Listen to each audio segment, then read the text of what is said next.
Student, welcome to my class for education. I hope बच्चों आप सब लोग अच्छे से होंगे और ज़्यादा प्रेशर नहीं ले रहे होंगे। किसका? और बोर्ड एग्ज़ाम का। अभी तो काफ़ी टाइम है बोर्ड एग्ज़ाम को, उससे पहले पूरा प्रिपरेशन कराने की जिम्मेदारी मेरी है, यानी कि फॉर एजुकेशन की है। लास्ट लेक्चर में हमने पढ़ा था micro and macro first lesson का। ओके, देन आज हम लोग पढ़ेंगे सेकेंड स्टैंडर्ड यूटिलिटी। देखो बच्चों, यूटिलिटी स्टार्ट करने से पहले मैं आपको 3 गोल्डन वर्ड्स बताऊंगी जो ये पूरे इकोनॉमिक में पीछा ही नहीं छोड़ता है। ठीक है, चलो देखते हैं। फर्स्ट ऑफ ऑल क्या है? यूटिलिटी, डिजायर और वांट।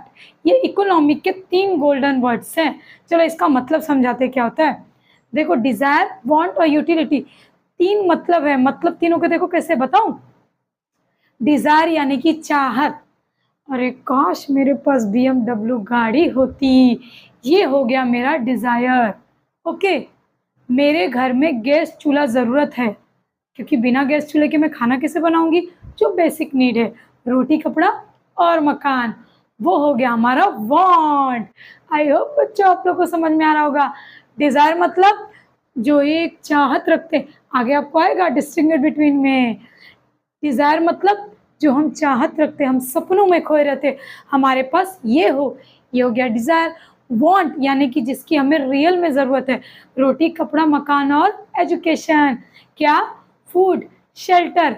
ओके, फूड, शेल्टर और मतलब एजुकेशन, ये सारी चीज़ें बेसिक नीड है ना हमारी। ओके, अब आते हैं हम लोग यूटिलिटी पे। 2 चीज़ तो समझ में आ गई। यूटिलिटी मतलब होता है रियल में जिसकी उपयोगिता, जो हम यूज़ कर रहे हैं। अब देखो, अब ऐसे बोलने का बोला जाएगा, पंखा हमारे लिए ज़रूरी नहीं है, लेकिन फिर भी कहीं ना कहीं उसका यूज़ है ना। तो हमारा फैन, जो हम लोग रोटी, कपड़ा और मकान में से थोड़ा सा आगे हम लोग यूज़ करते हैं, वो हो जाएगा हमारा यूटिलिटी। ओके, अब ये बोलो कि AC, रेफ्रिजरेटर, ये हमारी यूटिलिटी नहीं, क्योंकि हम बिना AC, without refrigerator, without oven के भी जिंदा रह सकते हैं। ओके, आई होप तूने तीनों का मतलब समझ में आ गया होगा। चलो अब आते हैं हमारे पॉइंट्स पे। इसका क्वेश्चन का नाम क्या है? What do you mean by utility and right types of utility. 5 marks का एग्जाम में आता है। अब ये 100% तो नहीं बोलूंगी, क्योंकि इसके चांस ज़्यादा नहीं होते, पर सीखना तो ज़रूरी है। हमने क्या पढ़ा क्वेश्चन में? Types of utility. और कोई भी क्वेश्चन आएगा उसका मीनिंग लिखना बहुत ज़रूरी है। सो देखते हैं यूटिलिटी का मीनिंग। देखो, utility is the capacity of commodity to satisfy human want. देखो, कैपेसिटी मतलब, चलो इंग्लिश से अच्छा हम लोग एकदम सिंपल सी हिंदी लैंग्वेज में सीखते हैं। यूटिलिटी का मतलब ये होता है जो चीज़ की हम चाहत रखते हैं और उसे खरीदने की हमारी एबिलिटी, यानी कि औकात, हमारी खरीदने की औकात होती है और हम उसका सेटिस्फाइंग नीड पूरी तरीके से करते हैं। Utility is the capacity of commodity to satisfy human, और वो हमें सेटिस्फाई करता है।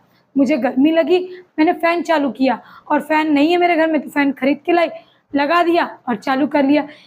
ये मेरी कैपेसिटी है कि मैं जाके फ़ैन खरीद सकती हूँ। मेरी एबिलिटी है किस चीज़ की? कमोडिटी की। कमोडिटी यानी कि पर्टिकुलर कोई भी गुड्स या product. Okay, to satisfy human want, हमें नॉन लिविंग को नहीं, नॉन लिविंग को कैसे सेटिस्फाई करेगा? तो ये हो गया हमारा आज का meaning complete. What do you mean by utility? Utility is the capacity of commodity to satisfy human wants. हो गया ना लर्न। अब आते हैं हमारे टाइप्स ऑफ यूटिलिटी। किस पे? टाइप्स। ये बहुत इजी है बच्चों, इसीलिए बोर्ड वाले देते नहीं है, बहुत चीट चालू टाइप के होते हैं वो लोग। ओके, फर्स्ट ऑफ ऑल हम लोग देखते हैं। देखो, मैंने इसका शॉर्टकट नहीं, मैंने आपको प्रॉमिस किया था कि सारा शॉर्टकट मैं दूंगी। इसका मैंने क्यों नहीं बनाया? बहुत छोटा सा है, इसलिए इसकी जरूरत नहीं लगी। ओके, फर्स्ट हम आते हैं फॉर्म यूटिलिटी पे। Okay, types of utility. Question क्या आएगा? Utility and types of utility. Utility means utility is the capacity of commodity to satisfy human want. ये हो गया हमारा यूटिलिटी। यूटिलिटी कितने टाइप्स के होते हैं? 6 टाइप्स के होते हैं। फर्स्ट क्या हो गया? Form utility. फर्स्ट क्या हो गया? Form utility, place utility, service utility, knowledge utility, position utility and time utility. अब वन बाय वन समझते हैं टेक्स्ट बुक से बाद में समझेंगे, पहले हम इसका कोड वर्ड समझते हैं। फॉर्म यूटिलिटी का मतलब क्या होता है, एक एग्जांपल देती हूँ। समझो सोना ले लो, अगर सोना आपको किसी ने ऐसे ही दे दिया तो क्या आप उसका कुछ यूज कर पाओगे? ये वाला सोना नहीं है, गोल्ड वाला सोना, ओके। तो क्या हम लोग, हाँ वो बात अलग है कि हम जाके उसको बेच के खूब सारे पैसे कमाएंगे, लेकिन अगर वो सोना आपको ऐसे नॉर्मली किसी ने गोल्ड दे दिया तो क्या वो आपके किसी काम का है? नहीं ना। लेकिन अगर उसे गोल्ड का एक नंबर ऑर्नामेंट बना के दे दिया, नेकलेस, चेन, ब्रेसलेट, तो आप कितने खुश हो जाओगे और फटाक से उसका यूज कर लोगे। सेकंड एग्जांपल, जैसे कि एक लकड़ी का टुकड़ा, अगर वो लकड़ी का टुकड़ा ऐसे रखा, वो बेकार है, कोई काम करे, लेकिन उसी लकड़ी के टुकड़े से अगर हम फर्नीचर बना दे तो कितना अच्छा होगा। यूटेंशियल्स, यूटेंशियल्स ऐसे ही रखा है, उसका कोई यूज नहीं, उसी यूटेंशियल्स अलग अलग डिफरेंट टाइप्स के बर्तन बना दिए गए, तो बस यही है हमारा form utility. Form of utility का मतलब क्या होता है, किसी एक प्रोडक्ट से हम उसका शेप और स्ट्रक्चर बदल के उसे दूसरा रूप दे देते हैं। जैसे सोना यानी कि गोल्ड से हमने ऑर्नामेंट बना के शेप और स्ट्रक्चर बदल के ऑर्नामेंट बना दिया, लकड़ी के टुकड़े से फर्नीचर, बेंच, बेड, ये सब बना दिया। आई होप बच्चों आप लोगों को समझ में आ रहा होगा। नेक्स्ट आते हैं प्लेस यूटिलिटी। प्लेस यूटिलिटी यानी कि सीधी सी बात है भैया, प्लेस का नाम सुन के लग रहा है कि जगह के बारे में बताया। प्लेस यूटिलिटी कब क्रिएट होती है पता है बच्चों? प्लेस यूटिलिटी क्रिएट होती है जब एक जगह से दूसरे जगह पे ट्रांसपोर्ट करते हैं या जाते हैं। कोई एक पर्टिकुलर, पहले बुक का लैंग्वेज समझते हैं, कोई एक पर्टिकुलर प्रोडक्ट है, अगर वही प्रोडक्ट मैं कहीं और बाहर ले जाके बेचूंगी तो लोगों की और यूटिलिटी मोर एंड मोर बढ़ेगी, वो लोग वहाँ भी यूज़ करेंगे। चाइना का फ़ोन सिर्फ चाइना में यूज़ होता था पहले, जब यहाँ आया तो चाइना वालों की जो सेल थी बढ़ गई कि नहीं बढ़ गई? बस यही बताना चाहती हूँ। अब थोड़ा सा मेरे लैंग्वेज में समझो। देखो अगर मैं पूरा दिन घर पे हूँ, मैंने कहा मेरे को तो 2 साल हो गया मैंने वड़ा पाव नहीं खाया, सीरियसली हाँ मैंने खाया नहीं, लेकिन जब मैं कॉलेज जाती थी तो 2 या 3 दिन छोड़ के कभी तो ऐसा दिन नहीं होता था जिसमें मैं वड़ा पाव नहीं खाती थी। हो गया ना प्लेस यूटिलिटी। एक जगह से जब हम दूसरी जगह पे जाते हैं तो ऑटोमेटिकली क्या होता है, उस चीज का जो डिमांड होता है वो बदल जाता है। अब बुक की लैंग्वेज में समझते हैं। एग्जाम्पल, जैसे अगर मैं कश्मीर जा रही हूँ, क्यों? घूमने के लिए, अपना वेकेशन मनाने के लिए, तो क्या बताओ, जैकेट कोट सब खरीदूंगी ना। यहाँ हूँ तो लूंगी क्या? नहीं ना। बस ये हो गया place utility. Place utility indicate करता है हम जब कहीं और जगह पर जाते हैं तो ऑटोमेटिकली प्लेस यूटिलिटी क्रिएट हो जाती है। अंडरस्टूड। नेक्स्ट आते हैं सर्विस यूटिलिटी। ये वन ऑफ द मोस्ट मेरा फेवरेट पॉइंट है। सर्विस, सर्विस कौन देता है बताओ बताओ? मैं टीचर हूँ, जब आप मुझे पैसे देते हो तो मैं आपको 1 किलो 2 किलो ज्ञान देती हूँ क्या? नहीं भैया, मैं तो आपको सर्विस प्रोवाइड करती हूँ, सामान थोड़ी दे रही हूँ, मैं दुकान वाली थोड़ी हूँ कि 2 रुपए की चॉकलेट दे दो, ऐसा नहीं होता। Service utility, what do you mean bye service utility? जब कोई प्रोफेशन आपको सर्विस देता है, for example doctor, lawyer, engineer, musician और सीए, आप ये सारे एग्जाम्पल्स इसमें ऐड कर सकते हो। इकोनॉमिक में सबसे बेनिफिट की बात है कि हर पॉइंट के साथ आप अपने एग्जाम्पल्स ऐड कर सकते हो। ओके। सर्विस यूटिलिटी मतलब क्या होता है? जब किसी पैसे के बदले हम किसी को सर्विस देते, सामान नहीं देते, वो कैसा होता है? इनविजिबल होता है, उसे कहते हैं सर्विस यूटिलिटी। नेक्स्ट आते हैं नॉलेज यूटिलिटी। देखो नॉलेज यूटिलिटी कब क्रिएट होती है बच्चों? जैसे मैं, चलो मेरा एग्जांपल ले लेती हूँ मैं, मुझे ना बिल्कुल, चलो मेरा भी नहीं लेती हूँ तो आप लोग बोर हो जाओगे, बार बार मेरा ही लेती हूँ मैं। मेरी दादी माँ है, कौन है? दादी माँ। अगर मैंने उनके सामने लैपटॉप रख दिया तो क्या होगा? नॉलेज यूटिलिटी क्रिएट होगी? कभी नहीं होगी बेवकूफ़। जब उन्हें पता ही नहीं है उसको कैसे चलाना है तो नॉलेज यूटिलिटी कैसे क्रिएट होगी? ये यूटिलिटी हमेशा उसके ऊपर क्रिएट होती है जिसे उस प्रोडक्ट के बारे में पूरा नॉलेज होगा। अगर वो ऐसा बुनने वाला आता है ना जो गांव में स्वेटर वगैरह बुनते हैं, अगर वो हमें दे दी गई तो हमारे कोई काम की नहीं है।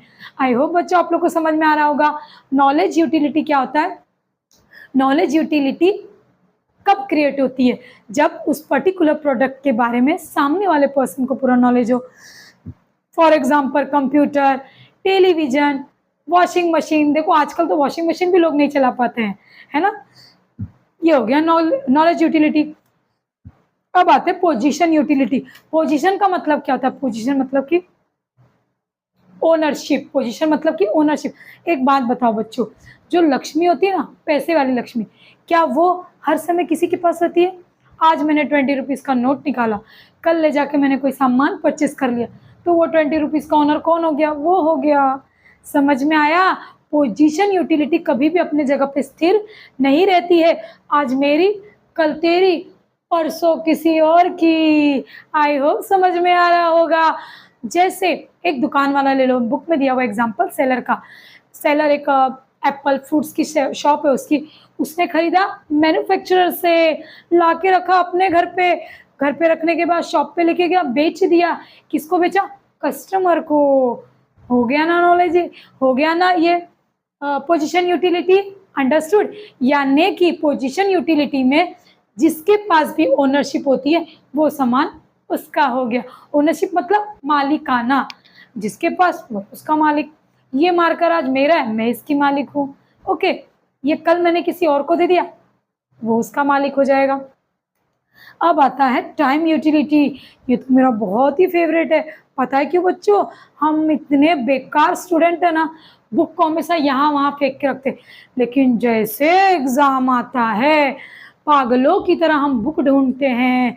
यानी कि जब हमें कभी किसी चीज़ की डिमांड ज़्यादा लगती है, कैसे? जैसे बुक की डिमांड हमें ड्यूरिंग एग्जामिनेशन टाइम पे इतनी ज़्यादा लगती है कि ऐसे लगता है भाई बस, अगर वो बुक खो गई ना, जान निकल जाती है।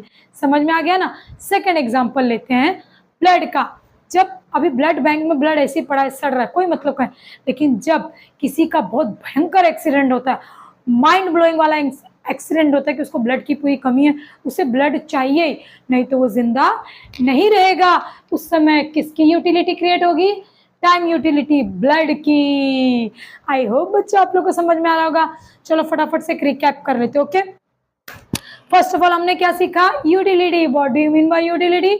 Utility is the capacity of a commodity satisfy human want. जो ह्यूमन वांट को सेटिस्फाई करता है उसे ही कहते हैं यूटिलिटी। हमने 3 टॉपिक देखे थे, utility, desire and want. Want यानी कि जरूरत, रोटी कपड़ा और मकान। डिजायर यानी कि BMW, और यूटिलिटी यानी कि जो हम लोग यूज कर रहे हैं। ओके, अब आते हैं अपने पॉइंट पे। Types of utility, first of all क्या आएगा? Form utility, place utility, service utility, knowledge utility, position utility and time utility. Form utility मतलब किसी एक चीज से उसका स्ट्रक्चर शेप बदल के दूसरा कुछ बना देना, जैसे हम लोग बोलते हैं ना वेस्ट आउट ऑफ वेस्ट, वही। सेकेंड आ जाएगा प्लेस यूटिलिटी। प्लेस यूटिलिटी हमेशा ट्रांसपोर्ट को क्रिएट करती है, तो प्लेस यूटिलिटी। सर्विस यूटिलिटी जो सर्विस देता है, doctor, lawyer, teacher, engineer, CA और musician. Next knowledge utility. Knowledge utility कब क्रिएट होती है?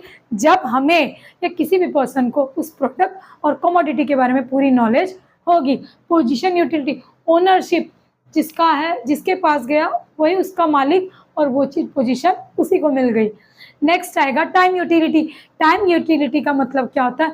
जब भी हमें सबसे ज़्यादा ज़रूरत पड़ती है, जैसे बारिश में हम लोग को देखो छतरी की ज़रूरत ज़्यादा पड़ती है ना, तो हम छतरी को कितना पूछते हैं, बाद में उठा के इधर उधर फेंक देते हैं। तो ये हो गया हमारा टाइम यूटिलिटी। देखो बच्चों, अब बिल्कुल ये मत सोचना कि मैं बुक से हट के पढ़ा रही हूँ, आपको कंसेप्ट समझ में आए इसलिए मैंने इतना इजी मेथड आप लोगों के लिए निकाला है। इसका गलत मतलब मत समझना कि मिस ने हमें अलग समझा है, बुक में अलग दिया हुआ है। आप लोग चेकआउट कर सकते हैं, वर्ड टू वर्ड वैसा ही दिया, एग्जाम्पल हम अपने ओन से डाल सकते हैं, और मीनिंग और पॉइंट्स यही लिख सकते हैं। कितने मार्क्स का एग्जाम में? 5 मार्क्स का एग्जाम में आएगा। और पढ़ते रहिए, और प्लीज़ मेरी रिक्वेस्ट है कि मुझे बहुत सारा प्यार लाइक के जरिए देते रहिए। और जो बच्चों को ज़्यादा नीड है इस चैनल की, इकोनॉमी की, OC की और अकाउंट की, जो थोड़ा सा वीक है, उसे प्लीज़ ये जल्दी से लिंक डिस्ट्रीब्यूट कर दीजिए, ताकि बोर्ड एग्ज़ाम आने तक वो थोड़ा सा प्रिपरेशन कर सके। और पढ़ते रहिए, क्योंकि पढ़ेगा इंडिया तभी तो आगे बढ़ेगा इंडिया। Bye bye.